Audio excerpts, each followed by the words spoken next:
It is all over the place. Like I get like requests all the time, like, oh, can you create this reel for my brand? And it'll be like $150. And I'm like, no, like Not worth that's that. hard. It's not worth my time and energy. So that's like a hard pass. Welcome to the Art Plus Audience podcast. Hi, Jess Miller. How are you today? Good. I'm so happy to be here. Welcome to the podcast, Art Plus Audience. I'm so glad that you're here. You know, you and I have a few things in common with how we run our businesses, but we have many things that are different. So we both have multiple income streams with how we have built our businesses. We've both been doing this for a while. We both have licensing in our repertoire, a lot of illustration work for hire, I'm sure. You've done a little bit of teaching here and there, I think, right? Like at events. But there's things that you do that I am terrified to do, like content creation and getting paid for content creation and brand partnerships with all these big names like Adobe, right? You do things for Adobe? hmm It's wild. That's correct. Tell everyone a little bit about all the tricks up your sleeve, all the ways that you create income. Yeah, so content creation is a big one. I like the flexibility of it. A lot of people don't know that it can mean different things. So it can be like a partnership between like a brand where I create art, but then I also maybe promote like software, maybe for like Adobe. It can also be like user generated content. So that is a little bit easier. I've done UCG content for Michaels, for example. They just hire me to make a craft at home. I film my hands like making the craft. I don't need to like post photos of myself or videos of myself. Yay. Yeah, it's a lot like less pressure. They just want like a quick video and then they will post that on their feed. They will of course like tag me, but it's a little bit less pressure and you don't have to like post it on your feed even if you don't want to. It's just content that they're looking for. So, Jess, how did you fall into this specifically? Because when I'm talking to artists about marketing themselves, how do you find people who want to work with you in a myriad of ways? You know, one of the number one ways to do this is to show up online, right? But people are scared to go from artist to, oh no, now I have to create content for a living to support making my art. But some people feel naturally really like in the pocket of this and able to do it well. And you're one of them. So, how did you fall into this? I think it was just consistently posting online. I just started in the pandemic. I started with 0 followers, and it was just like in 2020, I'm like, I'm gonna draw every day and share it and see what happens. And I kind of found my art community, and I found a lot of success with just posting still images. And the thing with social media is that it changes like every year, all the time, right? And so you kind of just have to adapt with those changes. And so when they started to, like Instagram started to push video, I was like, all right, I need to start recording myself.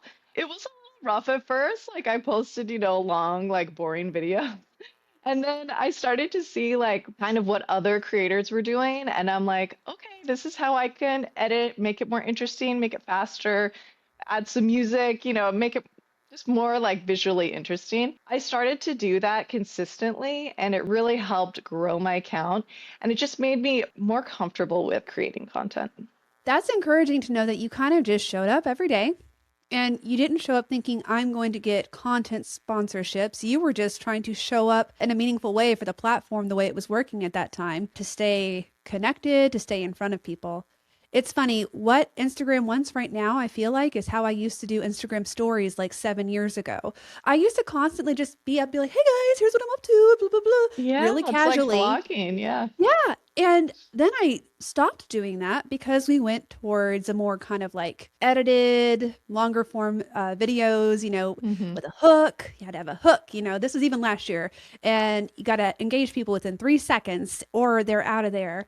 And so knowing that you can actually get paid to do things that you love the way that you love to do them, as long as you're willing to, like you said, pay attention and keep improving, like how you're doing it, it can lead to partnerships. What was your first brand hmm partner? Oh, I would say it was probably with Adobe. That was very early on. I think it was from like a Skillshare class, and somebody at the very end they said like, "Oh, if you're interested in being an Adobe Express ambassador, fill out this form." And I was like, "What's Adobe Express?" But that sounds interesting. So I applied, and then I had like a little interview with them, and they were like, "We'd love for you to be an ambassador." And so it was pretty straightforward. They would come out with new features, and then I would create content that would like boost these new features in Adobe Express.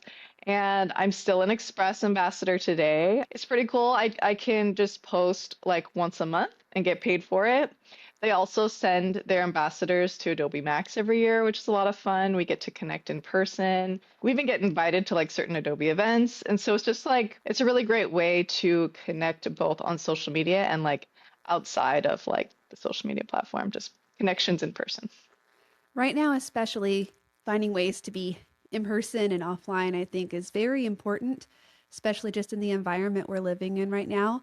I know more and more people are putting down their phones and need to connect with people who they have things in common with because as much as we're talking about being an online brand ambassador, which is really important, it's also important to have those relationships offline, right? Absolutely. So those people have become like really good true friends and then you get to work together and talk about strategies, I'm sure, and see each other at events. That's really fun. What other brand partnerships do you feel like sharing about that you've had since you started pursuing this in earnest? You know what's interesting too is that I think a lot of my licensing success comes from a combination of social media partnerships. And like Casetify is a really great example. Oh So yeah. I create the artwork for the cases, they sell the cases, and then I get a royalty on those sales. But to boost those sales, I create content for them. I'll create videos, I'll provide images, and then they will run those as ads. I guess it's like a whitelisted ad, is what you call it. And it looks like it's coming from me, but Casetify is paying for it. And it's just a really great partnership because that boosts the sales, it gets more visibility on my product. So whenever I have like a licensed collection with a brand, I always ask how they're going to promote it. Do they need like social media content? Because it is my incentive to get sales as well, especially if I'm going Yeah. to get a royalty from it. So I want to help them create that content. So it's kind of like the perfect fusion of like licensing and social media partnership. It's a perfect fit for you. Now, because this podcast likes to talk about a lot of things, one of my favorite things to ask people is like, have you ever made kind of a mistake? And how did you learn from it? Are you willing to share maybe something you'd tell people, don't do what I did here. Here's what I did, don't do it, here's why. Yeah, I would say early on, I would say yes to everything, and I didn't understand like I could get paid separately for my art as well as the social media content. Like those are two different things. And then like the rights and usage, like I had no idea. Like I was just like, sure, here's a video, and I'd like, let them have, complete rights and usage of it. Now that I have more experience, I'm like, oh, I can like retain the rights to my video and I can, you know, charge that extra fee for like rights and usage. And so now I have a whole like breakdown in like my pricing package.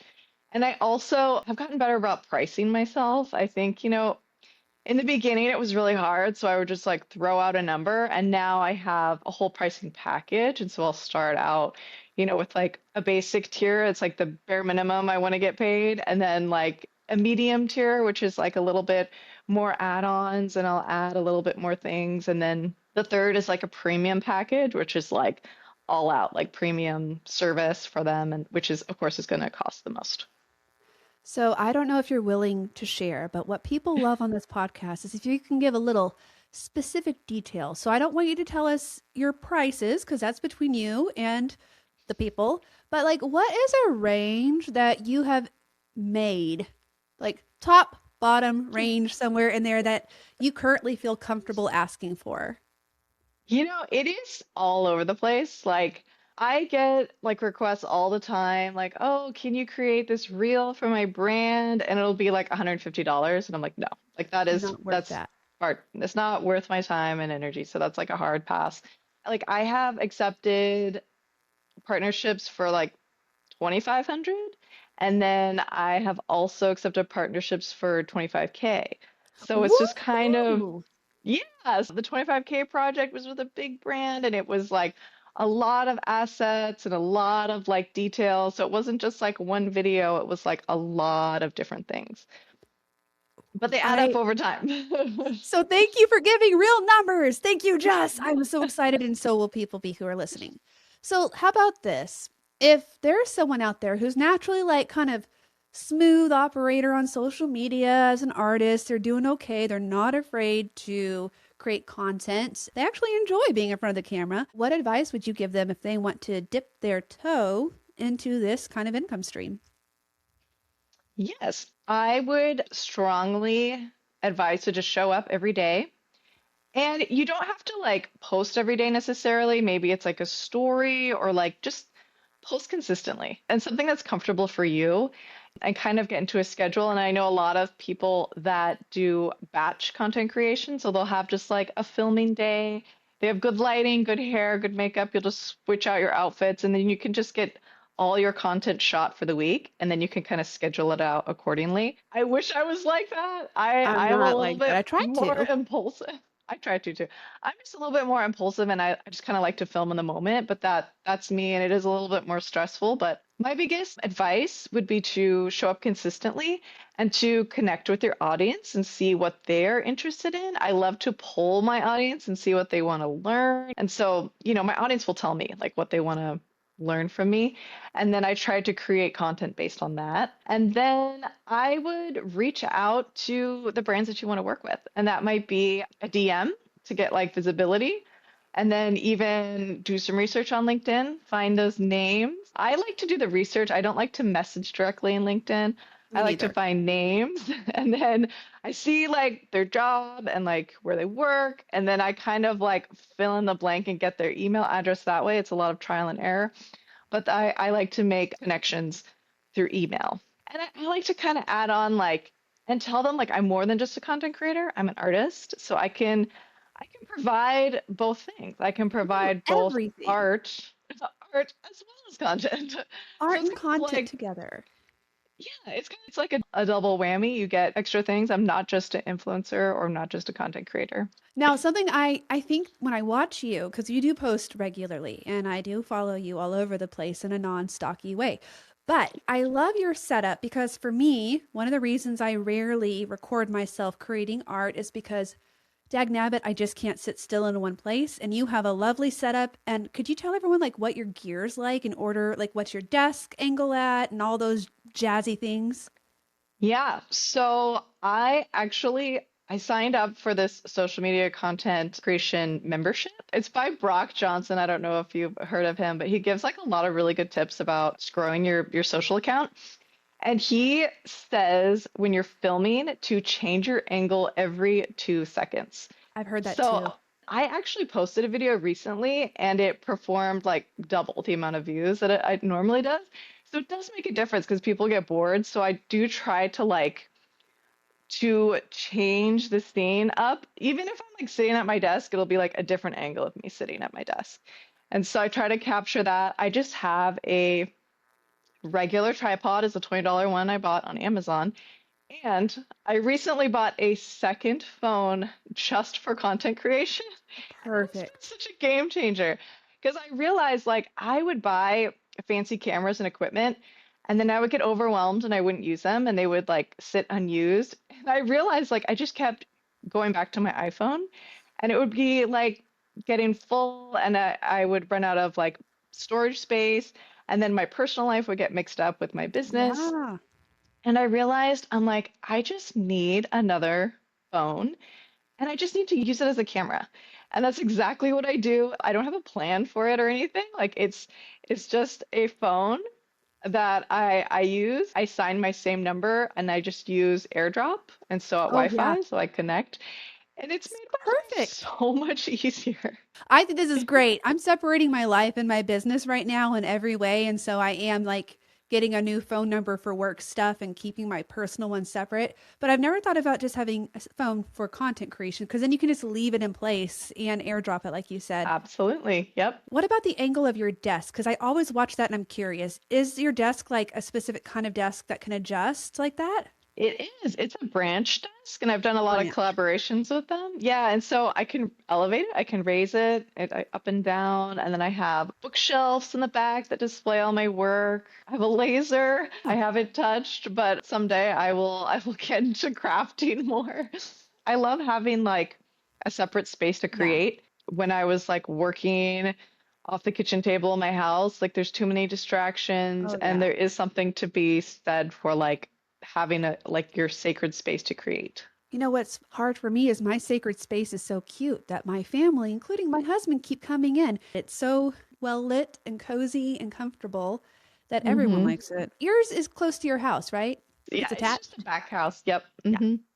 And do you have any rules to make sure that no one goes into your space? Or are you like way Yeah. cooler than me So and you're like, come in, children, create with me?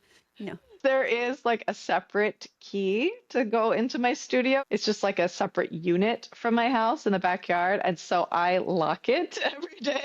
Of course, my daughter is like invited to come in, but she knows, take your shoes off and like don't take all of mommy's like things off of the bookshelf. So she knows that there's rules in place to keep it nice. speaking Yeah. of, you have a daughter. Does she watch what you do and think that this is just the norm? Like all moms have a backyard, extra studio, and record content all day. It's funny. She said something like I said, like I was busy and I couldn't do something, and she's like, "But it's not like you have a real job." And I was just Oh, like, ouch. she doesn't understand that I'm like, I probably do like three times the amount of work that like dad does, because I'm like running my own business, and Yeah. but it's really funny. But she does love like what I do, and she loves art too. So it's really great when we can like sit and paint together and we can do it together. I do love that. I think that's incredible. Oh, you know, my kids have watched me for all these years, 16, 17 years. And I think it's really interesting how like your family just kind of picks up on the things that you make important. So if art is Hmm. a central part of your life, it will be a part of your kids most likely in some way. And that's kind of an accidental benefit of what we're doing for like the next generation of kids, right? Absolutely. It's like I mean, art osmosis. art osmosis. We need more art osmosis right now. Yes. So, one of the things that you do really well is operate with transparency of your income. I have followed you, and every year, like clockwork, you have a beautiful little, pie chart where you document your income streams and you share openly and transparently about what's changed in your income, how come it's changed. So, can you talk to me a little bit about why you started doing that and what has compelled you to continue showing up and sharing like that? Yeah. When I was first starting out, I saw, I think it was Charlie Clements. She shared Yeah. her income stream, and it wasn't like numbers, it was just like percentages. And she said that like having a diverse income stream led to like this success of running her own business. And so early on, I was like, I also need to diversify my income streams if I want to be a successful artist. And so I leaned into client commissions and art licensing and social media partnerships and like a little bit of teaching and now a little bit of publishing. And so, you know what? Like last year was a hard year for me and I wasn't able to create a lot of art. And so I could lean into art licensing. It was like just collecting royalties, took the pressure off, and it shifts over time too. So I also realized like last year I couldn't create as much content. I just couldn't Yeah. turn it on. And so I had to pull back. And so I noticed like, last year my social media partnerships were down, but my client commissions were up. And so, there is like some flexibility in that.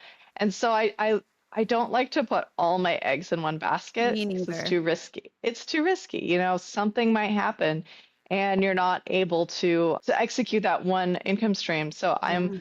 a really firm believer in diversifying and as well as like sharing too. Like I try not to gatekeep as much as possible. I try to be like open and honest because I think that helps other artists as well and it gives them insight on how they can grow their business and we can help each other. So that's why I like to share my year in review, my annual review every year, just to give some insight and to help other fellow artists.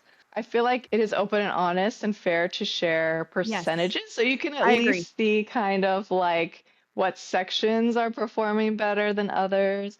And I like to give like other little insights, like other little like tidbits like throughout the year. Well, thank you for doing that and being so consistent with it because people are watching, even people who don't comment or mention anything. and it's encouraging. I mentor a few artists here and there, and I was doing a call with one person yesterday. She's like, Stacey, I like that you're always doing different new things. I think it's really fun. And a lot of people out there will tell you to focus on one thing and do it really, really well. And Mhm. that's hard because that is good advice for many, many people. Maybe there is just a specific type of artist slash illustrator who it makes sense and they can do the multiple income streams. And to them, it feels seamless because you can figure out how everything's connected to each other.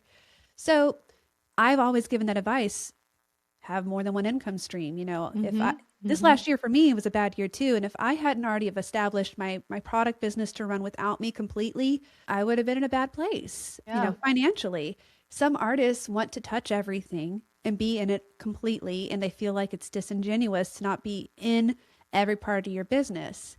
But for me, I like to do lots of things. So I'm always grateful for having different things that I can fall back on and press the pedal to the metal on other things if other things aren't working.